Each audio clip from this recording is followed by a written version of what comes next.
Аялдардын укугу деп атып, эркектердин укугу аябай тебеленип жатат.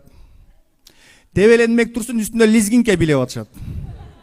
Анткени эркектер аябай арзан болуп кеттик. Мисалы үчүн аялдар бизге 50 сомдук байпак белек кылып берип койсо сүйүнүп, чын жүрөктөн да сүйүнүп калабыз го.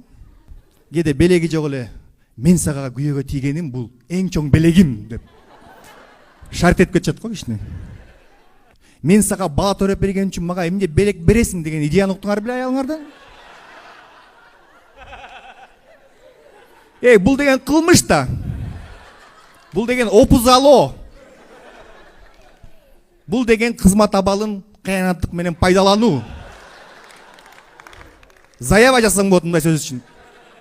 Бирок мунун баарына эркектер өзүбүз күнөөлүүбүз. Анткени азыркы эркектер биз атыр себене баштадык. Мурунку аталар эсиңерде, атырды ичишчү алар. Мурунку аталар деген ушунчалык сүрдүү болчу. 10 метр алчактан КамАЗ жыттанчу. Со вкусом полет без фильтра. Мурунку аталар ушунчалык сүрдүү болчу, даже балдарын эркелетчү эмес. Атаң бир жылда кучактап эркелетип койсо, эмне кыларын билбей ыйлабесиң го.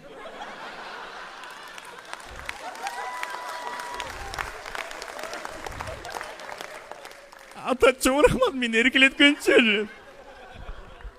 Азыркы эркектер мындай милашка болуп калды, да? Милашка болуп калды. Эликтин сүрөтү бар жемпирлерди кийип сүрөткө түшүп, кол кармашып басып парктарда. Мурунку аталар коргомош басчы эмес алар. Алар деген 5 метр алдыга басып алчу пат-паттан жеткизбей.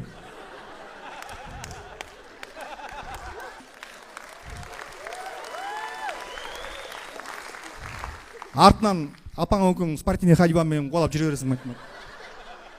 Манас атабыздын урпактары бетин умывашка менен жуйт деген бул эмне деген шумдук?